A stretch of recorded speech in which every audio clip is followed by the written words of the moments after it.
안녕하십니까. 저는 부민노인복지관 디카 사진반 강사 주철민입니다. 오늘은 여러분들이 깊이가 있고 스토리가 있는 사진을 찍기 위해서는 어떻게 해야 하는지 간단하게 설명해 드리겠습니다. 사진을 보다 깊이 있고 품위 있는 사진을 찍으려고 하면 가장 중요한 포인트는 뭐냐? 빛과 색채의 예술이다 라고 이야기하고 마찬가지로 빛과 색채의 깊이를 잘 이해를 해야 된다 이겁니다. 그 설명을 해보면, 자, 사진은 광선이 있어서 존재한다 이겁니다. 그 사진이 광선이 없으면 표현할 수 없겠죠. 하다못해 촛불 하나 밝기라도 아니면은 밤하늘에 별빛 정도 밝기라도 있어야만이 역시 사진은 표현할 수가 있다 이거죠. 그 대표적으로 보면 또 우리가 사진은 여러 가지 종류가 있습니다. 그 중에서 뭐 역광선, 사광선, 정면광선, 반역광선 이런 많지만은 그 대표적인 광선이 바로 역광선입니다. 역광선은 신비롭고 드라마틱한 반면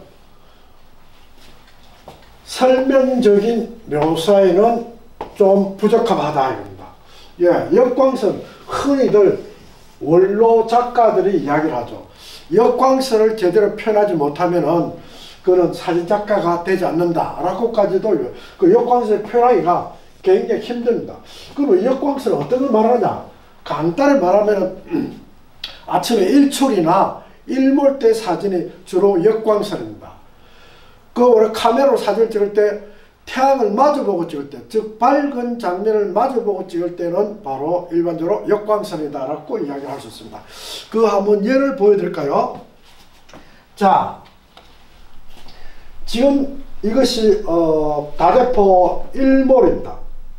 일몰인데 보면은 일몰은 하울은 그 이미지 나타나지만 단 한 가지 피사체가 실루엣으로 나타납니다. 실루엣은 뭐냐? 그림자 형태입니다. 그림자. 그림자 형태니까 이런 쪽바른 사람이나 이런 것이 세부적으로는 잘 표현이 안 된다 이겁니다. 그래서 바로 여기에서 이야기해드리는 것 마찬가지로 설명적인 사진 묘사에는 아무래도 부적합하다 이겁니다. 그래서 우리가 실루엣 사진이 있고 오히려 그림자 형태로 사진이 표현되니까 어떤 의미에 보면은 재미도 있고 깊이가 있어 보이고 또 이색적인 그런 장면이 포착될 수 있다 이겁니다. 뭐 이것도 지금 보면은 뭐 대표적인 그 예라고 볼 수 있습니다. 뭐 일출을 찍었다 한다면은 석등이나 나무가 시커멓게 나타나지만은 그러나 그 일출의 황홀하고 자그마한 분위기가 잘 표현됐다라고 이야기를 할 수 있죠. 자, 또한 사진은 뭐냐? 색깔 자체로만으로도 표현이 안 되고 빛 자체만으로도 좋은 사진을 만들어낼 수가 없다 이겁니다. 다만 여기서 늘 빛이 중면을 썼어.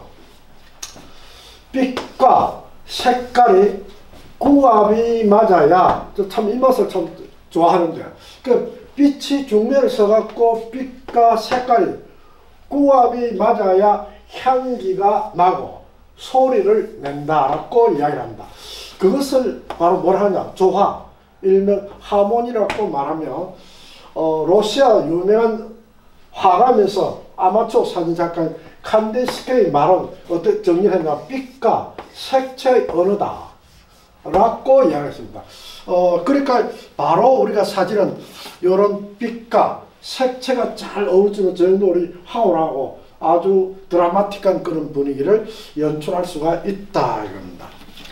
그럼 이해가 되겠습니까?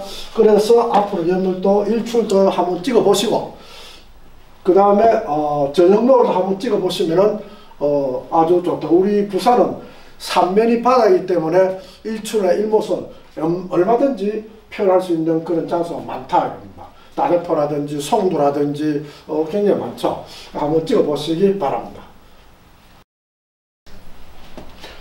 두 번째는 사진에 있어서 발견의 예술이다 라고 이야기를 합니다. 왜 발견의 예술이냐?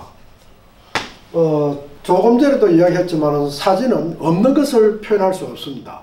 우리가 꿈이나 자기 마음을 표현할 수 없는 것과 마찬가지로 사진은 실제 있는 것을 촬영하기 때문이다 이거죠. 그러려고 어떠냐, 다른 사람보다도 카메라 아이가 발달돼야 됩니다. 자, 그 조건이 세 가지 조건인데, 첫째, 독수리나 매의 눈으로 사물을 잘 봐야 된다 이거죠.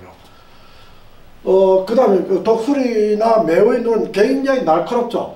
그래서 사물을 잘 분석해갖고 날카롭게 포착을 잘해줘야 된다 이거죠. 이걸 갖다 일명 옛날에 뭐 사진학과 시험 문제 나왔는데, 이걸 갖다 일명 뭐라고 이야기를 하냐면은 부각 촬영, 부각 촬영합니다. 뭐 부각 촬영은 높은 데서 알로 보는 그런 피사체를 갖다가 촬영할 때 많이 쓰는 것이죠. 하이 앵글, 이렇게 영어로 뭐 하이 앵글 이렇게 얘기합니다. 그래서 그 대표적인 예로 우리가 학교 운동장이나 해변가 백사장이나 이런 넓은 장소를 바라보고 표현할 때는 이런 독수리의 눈이나 부각 촬영에서 사물을 잘 봐야 된다. 그 다음 두 번째는 신비함을 가져야 된다. 자, 우리가 사람이 뭡니까? 마음의 아름다움을 모르면 좋은 작품을 찍어낼 수가 없겠죠. 그래서 마음의 아름다움을 일단 가져야 된다. 뭐 이거는 다 이해할 수 있을 거고, 그 다음에 개구리의 눈으로 사물을 잘 관찰해 줘야 된다. 개구리는 뭡니까? 땅바닥에서 위로 보고 있죠.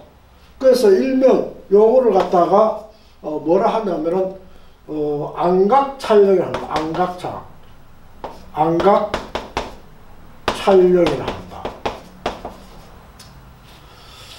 안각 촬영은 밑에서 위로 보는 걸 말합니다. 요거는 이제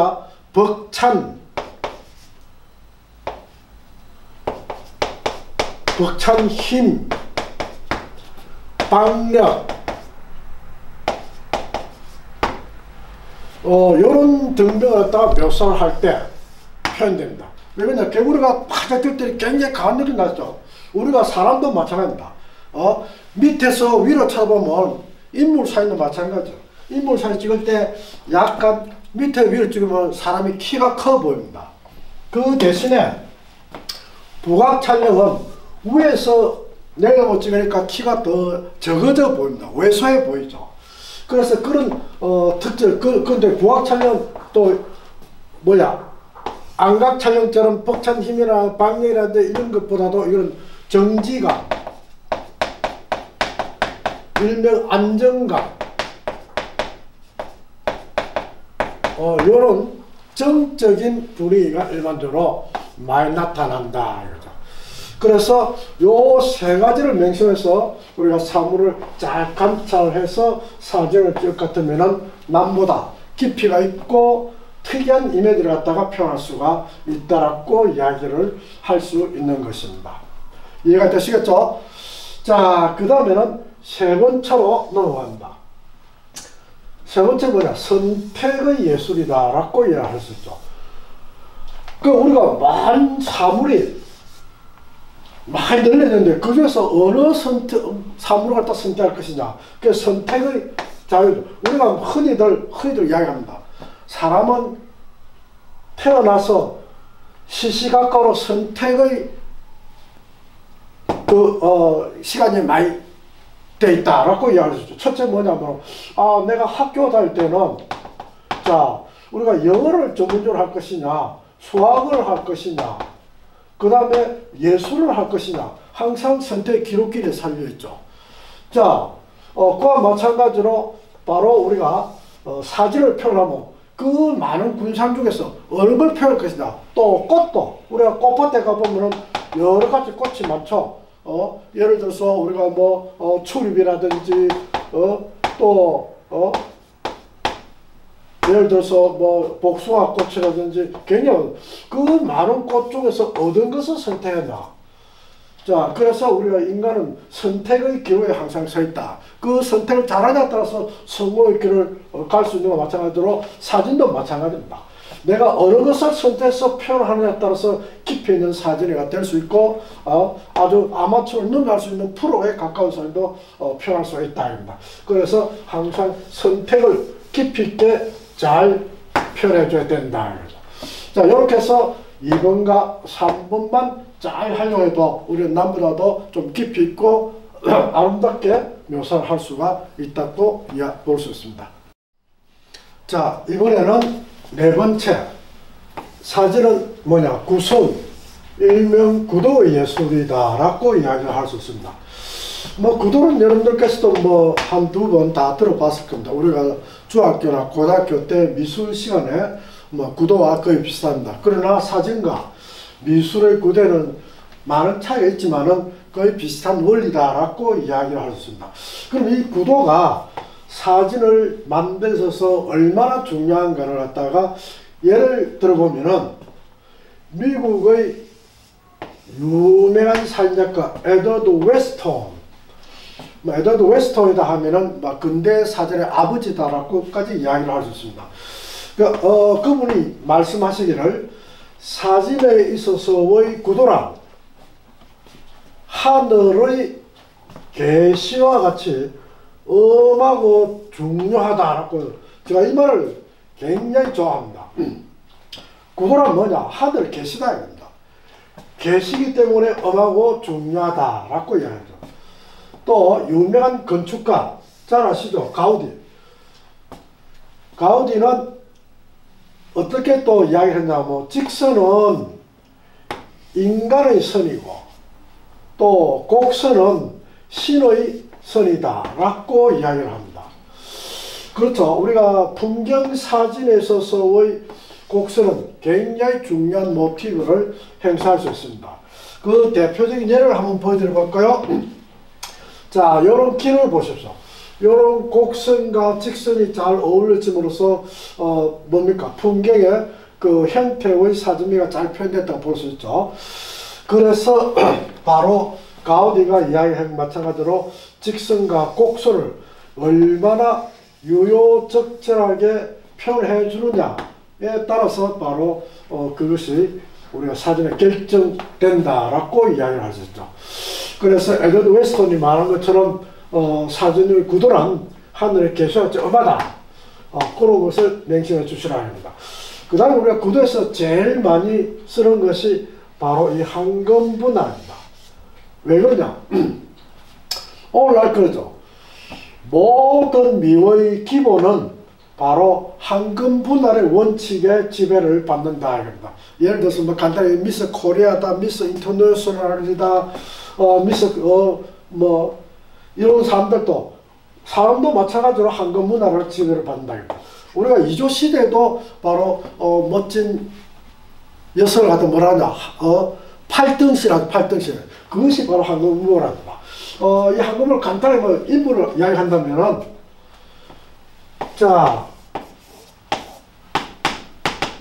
인물이 여기 있습니다. 그 황금 모델은 뭐냐? 바로 허리입니다, 허리. 여기 상체가 1이다 하면은 하체가 2가 돼야 된다. 하체가 2가 돼요. 그 1대2. 이게 옛날에 대학교 사진학과 시험 문제가 났습니다. 그런데 정확하게 1대2가 아니고 말하면은 1.618대1입니다. 성점 3까지 올라가요. 이 대학교 시험 3점까지 나왔어요. 그런데 약 발음을 하면 어떻게 됩니까? 약 2죠. 그래서 1대2가 돼야 균형이 잡히기 때문에 보기도 좋고 멋있다 이겁니다. 그렇죠? 내같이 보십시오. 1대1 똥장하니까 별 보기 쉽죠? 그래서 모델 같은 사람 보면 바로 하체가 깁니다. 하체가 길어야 균형미가 잡혀갖고 어떤 옷을 걸어도 쫙 빠지게 되고 멋있게 보인다 이겁니다. 그것이 바로 황금 분할이다 할 수도. 또 황금 분할은 간단히 말하면은 일종의 뭐 3분법이라도 유효한데 1대1대 요 네 지점 중에서 주인공이 와야 된다. 네 지점 중에 요 중에서 하나가 와야 이걸 갖다 1, 1, 1 하면 일명 뭐 이것도 3분법이라고도 이야기를 합니다. 중에서 와야만이 가장 우리가 어울리는 사진이 된다. 그럼 실제 사진 한번 예를 들어 볼까요? 자, 보십시오. 여기 주인공이 어딥니까? 태극기죠. 우리나라 얼굴이죠, 얼굴. 대통령은 바뀌어도 태극기는 영원히 우리 한국에 있는 한 바뀌지 않는다. 그러면 이게 어때요? 가운데 왔습니까? 우리가 피사체가 진짜 미적인 묘사를 할 거고 가운데 오면 절대 안 됩니다. 그러니까 3분의 1. 그럼 3분의 1인가 한번 볼까요? 자, 하나, 약 3분의 1이죠. 그래서 태극기가 약 3분의 1이 왔다. 그러면 우리가 사진도 일종의 뭐냐면은 하나의 액자라고, 바란스. 아까 하모니 바란스 이야기를 했죠. 그건 마찬가지로 이 태극기가 무거우니까 어떻습니까? 오른쪽으로 기울어진다. 기울어지니까 안 되겠죠. 그래서 태극기와 거의 맞먹는 또 무기가 있어야 된다. 바로 이런 빌딩을 설치하는 빌딩. 요 태극기 꼬는 빌딩이 적죠. 그 큰 빌딩이 있음으로써 바란스를 잡아준다. 이겁니다. 자, 그 다음 또 다른 거 하나 예를 들어 볼까요? 여러분들께서 요 사진을 보시죠. 여기가 주제가 어디입니까? 바로 석등이겠죠. 까만 나무를 누가 주제라고 이야기를 할 수 있겠습니까? 그런데 이것도 보면 약 3분의 1. 하나, 약 3분의 1이죠. 그런데 만약에 석도만 있고 이 나무가 없다고 보십시오. 석등이 무거우니까 쓰러지죠. 이 나무가 주제가 안 되지만 나무가 왜 시커먼 데도 왔느냐? 바란스를 맞춰주기 위해서 바로 나무를 썼지. 그냥 무작정 사진을 찍는 게 아니죠. 그래서 바란스를 잘 맞추고 하모니가 있어야 되고 한금보다 원칙의 지배를 봐요. 보통 약 3분의 1 주제가 오늘 해야 되는 거예요. 그래서 굉장히 중요한, 오늘 아마 사진 찍는 거의 다 이 한금 분할의 지배를 받는다 그렇고 이야기할 수 있죠. 우리가 일종의 이 책과 사진도 한금 분할의 원칙을 지배를 받습니다. 간단 예를 들어보면은, 자, 요 면과 요 면이 한금 분할입니다. 왜 그러냐? 요 세로가 길어도 보기 싫죠.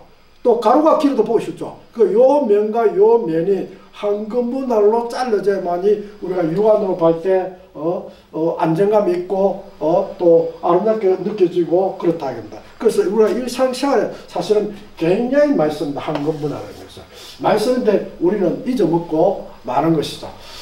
그래서 우리가 사진을 앞으로 잘 찍으면 구도로 갖다 활용을 잘 해줘야 돼요. 요 명심을 해야 됩니다. 앞으로 그래서 처음 찍을 때는 구도를 잘 활용해갖고 찍어주는 것이 좋다 이겁니다. 또 다른 것도 한번 보여드릴까요? 지금 요것도 지금 보면서 봐요. 태양이 가운데 안 왔죠? 가운데 안 왔죠?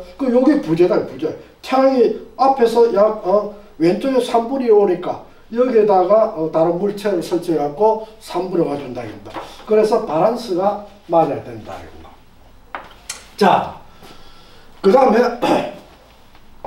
사진은 찬스다, 찬스. 뭐 사진뿐만 아니라 모든 그 찬스를 잘 잡아야 된다.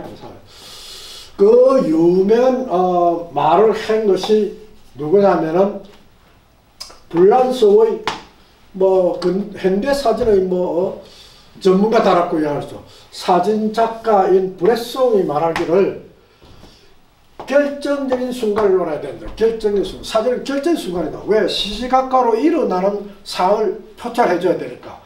그런데 우리가 비디오나 영상은 계속 쫙 찍어 나오면 계속 찍게 되는 아무 그게 없죠. 사진은 스틸, 한 카트를 잡아줘야 되니까 바로 순간을 잘 포착해줘야 된다.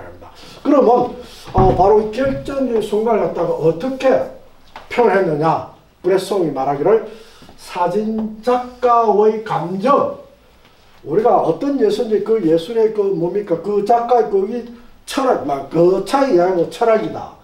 그 작가의 표현 의도다. 이렇게 이야기할 수 있겠죠. 작가의 감정과 구도, 조금 전에 배웠죠. 구도와 빛이, 자, 사진은 빛으로서 이루어진 형태다 이겁니다. 그래서 그 작가의 감정과 구도가 빛이 일치됐을 때 그 순간에 샷딱 탁 눌리라 이겁니다.